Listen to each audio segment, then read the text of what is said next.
Along the same thread of documentaries, we now come to the next keynote panel, The Draw of the Dogs. Please welcome on stage the Editor-in-Chief of Tencent, Mr. Zhu Lesian.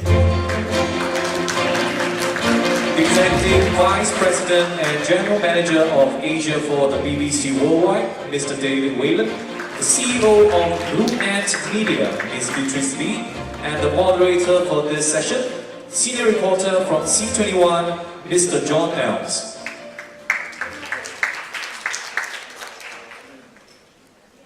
Hello. Yes. Good afternoon, ladies and gentlemen. As my kind announcer said, I'm John Elms, senior reporter from C21. A pleasure to be in Singapore for the first time and ATF for the first time. I have just rolled off a flight from England, so forgive me if I stumble over some of my words. I promise it doesn't come up in my writing. I think we'll get straight into it. Obviously, we're often told that we're in the golden age of drama, but I think it's fair to say that documentary is also enjoying its moment in the sun. I just would like to ask my panelists, each of them, how they would attribute this high rise in popularity for the genre. What's making documentary so popular? If we'd like to kick off with maybe David. Thanks, John. I think there's a combination of things going on at the moment. I think certainly storytelling techniques have massively improved in the whole documentary sphere. I think the days of, talking heads, archive are long gone. Certainly in the BBC, we now are trying to combine elements of drama in all of our documentaries. Interesting enough, our big premium natural history series that's just launched 3 weeks ago called Dynasties, we're calling that Game of Thrones for animals because it really is drama. I think technology's massively improved, that you can use camera techniques and equipment to tell stories that you never could before. But I think probably the most interesting thing over the last few years is, I think as the world becomes slightly more uncertain, and there are lots of factors feeding into that, in the US, certainly in my home market, with things like Brexit, there's a bit of a thirst for knowledge. People are trying to find out the truth. Fake news is kind of everywhere, and particularly younger audiences are really leaning in towards documentaries to kind of build on that thirst for knowledge. Beatrice, would you agree with what David said? What is kind of the rise in popularity for a documentary that you've noticed, and if you would like to elaborate, what kind of the genres that are making that popular? Yeah, I do agree that the older audience, the sophisticated audience, are actually looking for the more intelligent content, but more and more the younger audience are looking for short form content, but still quality content, because in the social space or the digital space is so saturated with all kind of content that people perhaps get a bit tired of it. So at Blue Ant we start focusing more onto the short form natural history or factual documentary production, mainly targeting the younger audience in the digital space. And Lex, what kind of documentaries have you been looking for at Tencent? The ideas, the genres that you're looking for?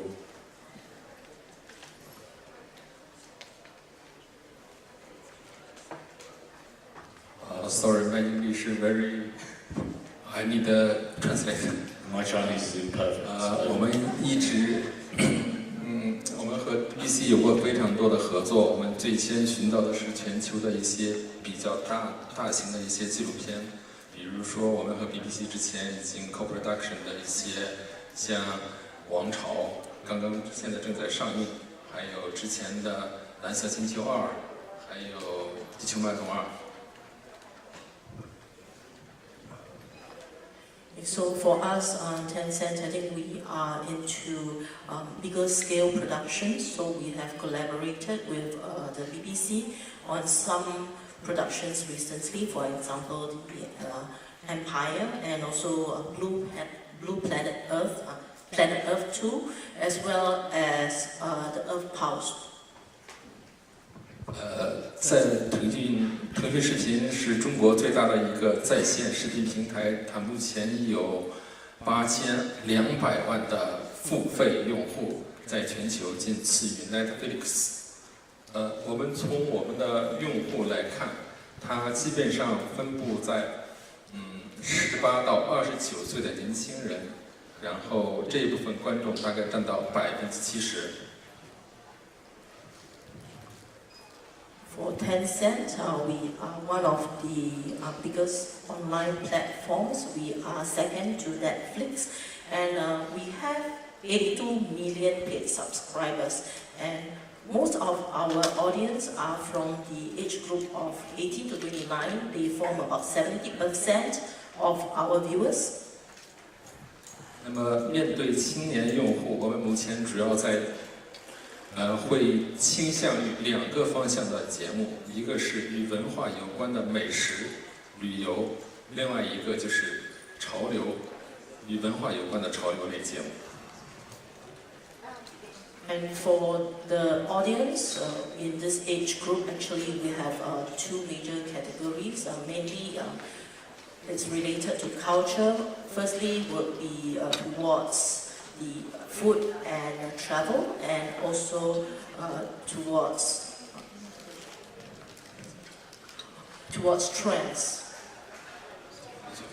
那大概另外一类像 BBC 的蓝色星球这一类的叫男主大片，就是 landmark， 还有这一类大片也是我们在全球寻找的一些方向，包括自然地理、科学与人文历史。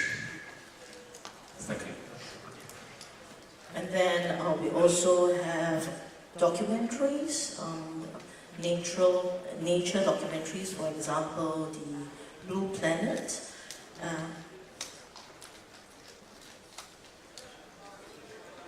Science, and so these are big productions, landmark big productions. Okay. This general. Fantastic, thank you for that. Okay, so we've kind of touched on the kind of areas that you're always looking for, and the demographics seem to be a lot younger. Is this true just for the case of documentary? Are the age groups going lower, or is there still a demand for documentaries from the slightly older demographic, shall we say? And what are the kind of the areas that you're particularly seeing the most interest in, David, and then Beatrice? Can I just touch on what Lex said? So we've had this fantastic relationship with Tencent in China around particularly our big landmark premium factual documentaries, particularly in natural history. And I think those are such big shows that they tend to reach across the demographics. So Blue Planet 2, for example, which launched about a year ago in the UK, it was the most watched show on British television for that year. What was really interesting when you break down the demographics, it had the largest young audience and even beat the X Factor. So, I think if you get it right and you've got the storytelling right, those stories really appeal across all demographics. And Beatrice, would you like to follow up on that? Well, I agree with David that it's across all age group. At Blue Ant, some of our production houses are producing high quality natural history or factual documentary content, but at the same time, because we have a digital team sitting in Los Angeles, so we're looking or focusing more and more when we do our production, thinking about creating short form content before we make it into a long form. So it's almost like a flip to how traditionally we'll produce content, instead from a long form and then cut into a short form, to make the content more interesting and more appealing for the younger audience. The older age group will always come for quality content anyways, so we think of a way to attract the newer audience, or bringing our content to them instead of trying to convince them to come to us. Of course, absolutely. We've obviously, Blue Ant started in Canada, BBC started in the UK, Tencent is, thankfully we have an Asian-based company. We're often told that stories travel from the west to east, and that's why we see the popularity of the BBC and the Green Planets and the dynasties. But do the panel think that the time is come that the stories from this region are some of the best around and can cut through to the mainstream media from the west that we hold in such high esteem? Maybe starting with Lex.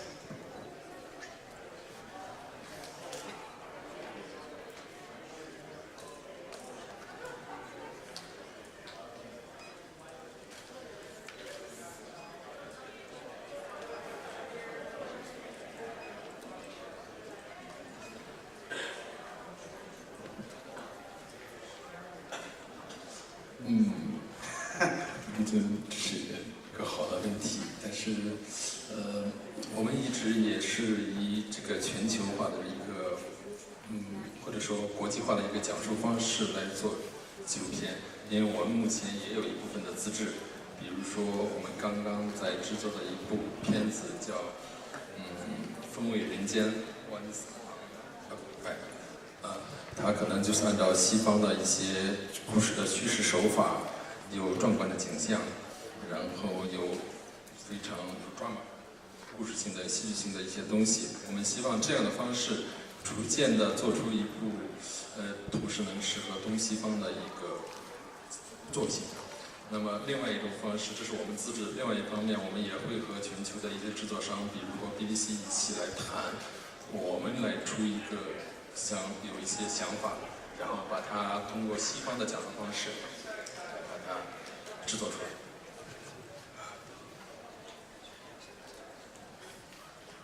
So for us, actually, our approach is more towards a globalized approach. But what we are doing now, actually, is, for example, we are also doing some in-house productions. One recent production would be what Once Upon a Bite. In Chinese, is called 风味人间. And in this program, we try to incorporate the Western elements in terms of the perspectives, in terms of the storytelling, and we hope to create something that is suitable for both East and West audience. That is our in-house productions. And on the other hand, we are also looking towards a collaboration with other agencies, for example, the BBC, and so that we can work together on a project to present something Eastern from a Western perspective. And David, I think there's something you can follow up with that. So we're working, I guess, over the last 6 months since BBC Worldwide and BBC Studios, which was our in-house production company, merged. And they now have, all of our producers now have the ability to make programmes for not just the BBC, but anyone around the world. So we're actively working with partners in China to use some of the BBC values and tell Chinese stories that not only work in China, but also we can take to the rest of the world. So we're in active discussions about documentaries that we can co-produce together and then bring to the global market. So I'm sure, this is a fantastic region. Natural history, for years, most of our filmmakers spend a lot of time in Asia because there's so many amazing stories. But you can look across archaeology, history, science, there's lots of things going on here, and I think it's probably underserved. There hasn't been the documentary production that maybe there are in other parts of the world, but I think that's coming. Beatrice, continuing this point, do you think that co-productions is something that you would be working on? We are doing it already. Our production house, Beach House, is based here, and it turns out from New Zealand, we already co-produce documentary and natural history content with CCTV, with NHK, with PBS. I think it's documentary or natural history content is cross-border. It doesn't matter where the source is. I think everyone will be interested in it, and we always produce to an international standard way of telling story that appealing to everyone. Obviously, we've got a lot of producers, I hope, in the audience. How is the best way to approach you guys for doing a project together. If they've got some really fantastic ideas, how would they best approach you, and how would best to pitch an idea that you'd come on board with? Who wants to go first? Or you can email me and direct you to our production house. You heard it here first. David? I would say, I mean, we have, so obviously, you know, in the UK we have our BBC channels, a lot produced by our own producers, but absolutely we work with lots of independent producers, not just in the UK and around the world. In Asia we have documentary channels, BBC Earth, we have a documentary service on our digital app, BBC Player. We've just made a local snackable science show called Got Science, so you know we're open for business again. And I'm based in Singapore, and my team is here as well. And Lex. 我们也经常会参加各种展会，比如说在戛纳，或者说在世界科学知识大会，我们都会有非常活跃的身影。然后我们可以通过 email 来联系，我们会收到各种各样的提案，然后来决定是否要做这个节目。比如说，我们和刚刚提到的 Beach House 正在合作一个节目，就叫 Celebration， 就是佳节。那么这可能也是一个国际合作的。So for us, we are actually very active internationally. We are always there at the conventions, so you can meet us there, or you can email us your ideas and proposals. For example, actually we have just did a joint collaboration with Beach House Productions on a program called Celebrations. Fantastic. Obviously, you've now told us how to approach. Now, the thorny aspect that Steve said we should ask is how are you funding these activities? How are you putting the budgets together to make these programs? Because, you know, as production values go up, costs go up, and audience demand is as such. You know, how are you financing these packages, these blue chip natural history documentaries? I'm going to ask all three of you. Beatrice can go first. We have various ways, so sometimes we co-produce certain documentaries with the major broadcasters locally. So it could be that they pay for the local rights, and we will take the international rights for distribution. And then we have a linear channel called Love Nature 4K. So the content will go on our linear and we'll distribute it to multiple platforms, and we also have a SVOD app for Love Nature, and content will go on that as well. And we have a channel on YouTube, so it's multiple platforms that we can generate revenue from the content that we produce.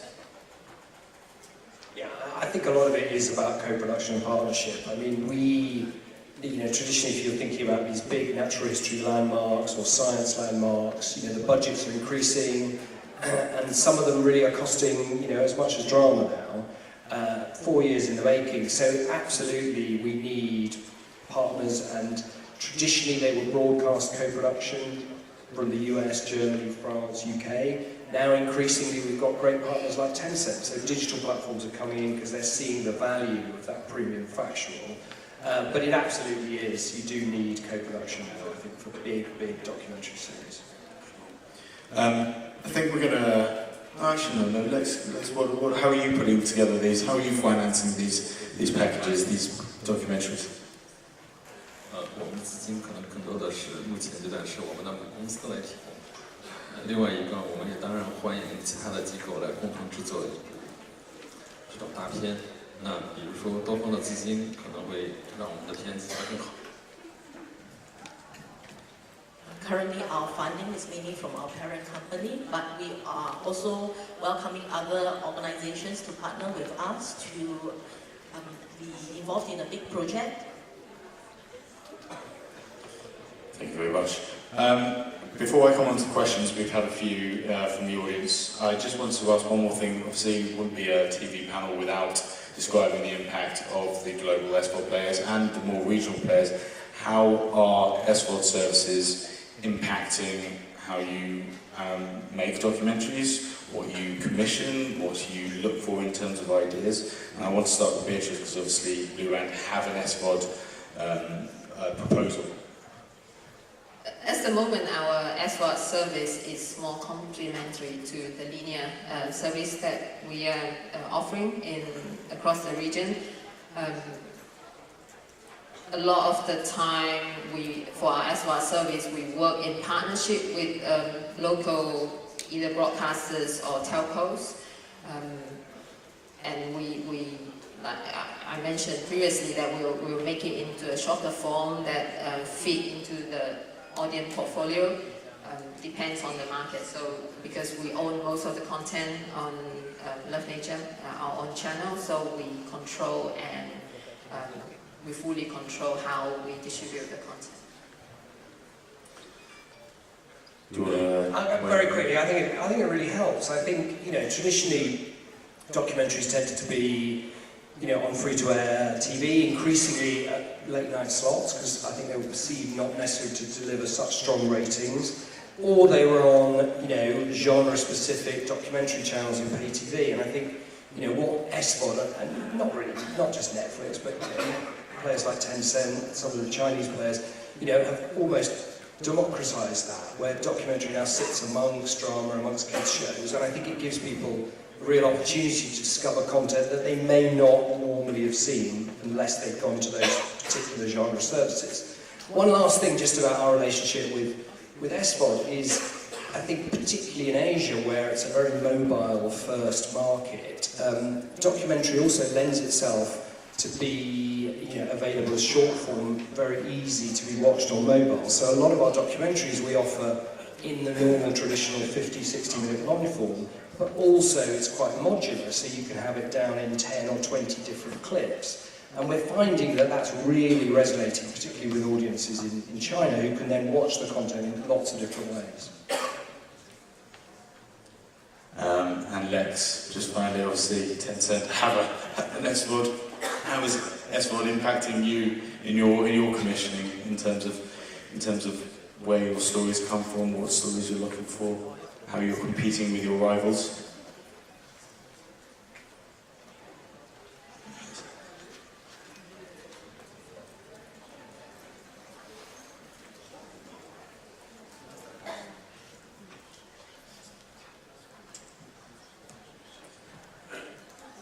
I might put the questions up.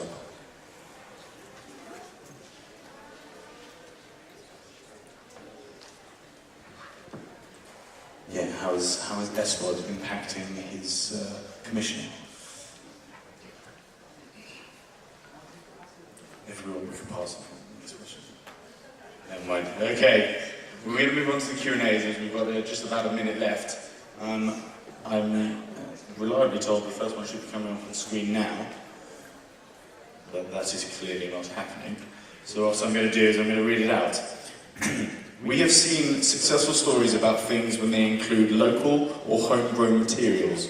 Do you think this will be applicable to the documentaries area?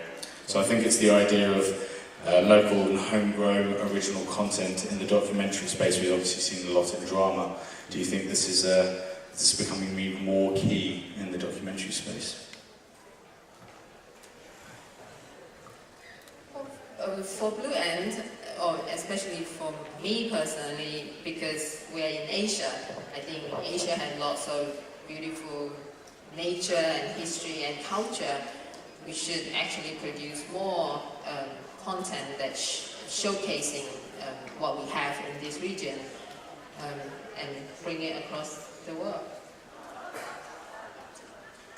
Yeah, John, can I start? I think probably less so than drama. I think clearly, people want to be able to watch something where there's relevance. But I think what documentary can also do is open out that world from outside, from where they live. So I think there's probably, more of an openness amongst audiences to see stories from other parts of the world. So I think it's both. Clearly, we want to try and have as many locally relevant characters, locations as possible, but probably not as crucial as drama. Sure. Lex, I've got a question for you here directly. For Lex, how will the increased restrictions on foreign content affect your relationships with foreign producers and distributors? It's up on the screen.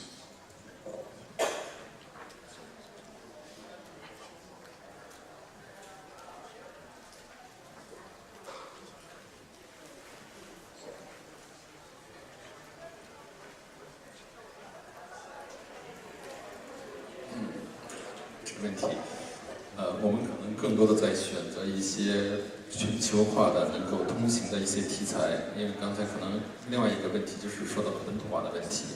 目前来说，本土化的问题肯定越来越凸显出来，可能用户会越来越喜欢更加本土化的节目。So what we do is we try to choose subject matters are more global in their perspective, and also there's just now there was a mention about localization, and we are also looking into producing more programs which are more locally based. I'm afraid we've run out of time, but there are a couple more questions, and I'm sure my panelists will be able to answer your questions if you nobble them in the hallway. Okay, thank you very much. Can you please give a round of applause to my panelists? Thank you, Lucien, David, Beatrice, and John. Ladies and gentlemen, the next session will commence immediately. So once